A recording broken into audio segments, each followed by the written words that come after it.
Hi, my name is Waldo Roeg. I'm currently a peer recovery trainer at Central North West London NHS Foundation Trust. I'd like to apologise for not being there today with you, but unfortunately I have to have treatment which meant I couldn't fly. However, thank you for letting me have the opportunity to speak about myself and my experiences. I've used services now for over 35 years, both for my drug and substance misuse and for my mental health. This all started when I was a teenager. I came from an affluent family and had a good career in films for 25 years, learning to hide my problems. Well, that couldn't last. Now, 17 years ago, I had a major breakdown and lost everything. I became bankrupt, so lost my home, I lost my career as I had been found out, my partner, family, dignity and status in society. But most of all, I lost myself.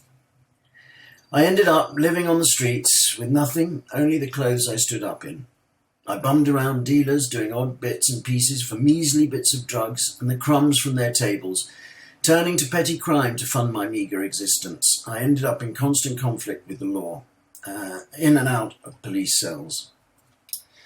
My goal became to survive and in no way to thrive.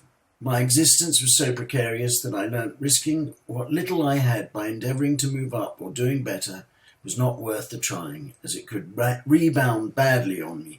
Whatever extra I put in, I felt would not lead to any better situation for myself. I felt a sort of zero-sumness. I became very cautious about moving on. All the stigma associated with my mental health and substance misuse was heightened 100% by my being in such poverty and so reliant on state aid, which was very little because of being of no fixed abode. I was made to feel utterly useless by services. They only saw me as just another mad junkie on the streets with no worth. They tried to mitigate my symptoms with medication, and it made me believe that that's all that there was. Well, it soon worked out that in my judgment, it was easier to stop short of doing anything to better myself, as I thought it would not yield sufficient gain to outweigh the irksomeness of that extra work. That gave people the impression I was lazy. I just did enough to survive and became acclimatized to that. I found that stigma was such that I adopted the way of the street just to be able to identify with something, and lost any thought of being accepted in wider society. My expectations were zero for myself, but also everyone around me, their expectations were also at zero. My interaction with services at the time was minimal. It was just enough to ensure a good supply of medication. I was so lost, I felt as though all the possibilities of life were far beyond my reach. I'd been going in and out of hospital, and my last readmission I finally surrendered and gave myself up entirely to services to do anything they demanded of me, and they agreed to put me into a hostel.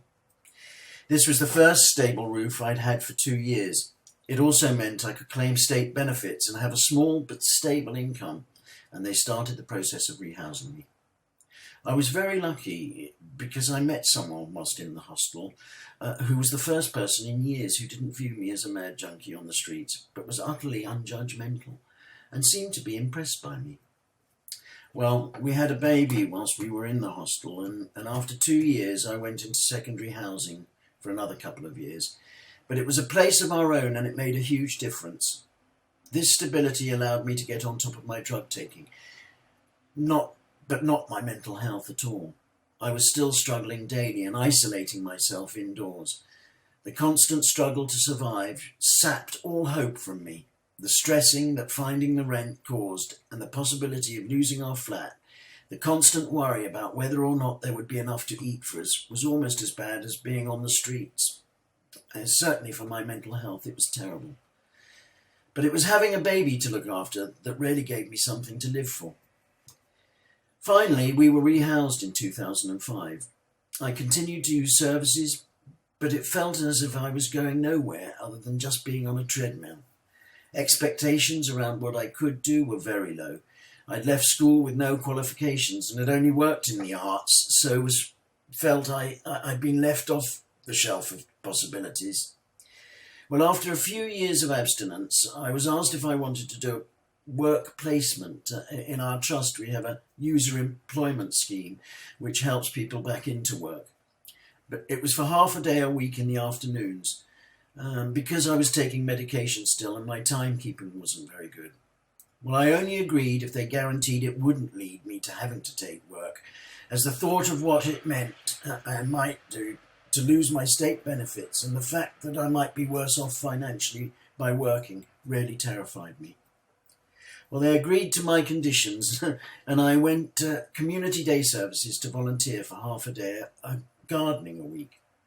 I was given a set of keys to the building as soon as I arrived, and this was the first time I felt trusted for a very long time, especially with a building full of computers. It was the first time I'd felt I was being treated with dignity and respect, and what's more, I felt I was listened to when I spoke up. In short, I was really made to feel a part of the team.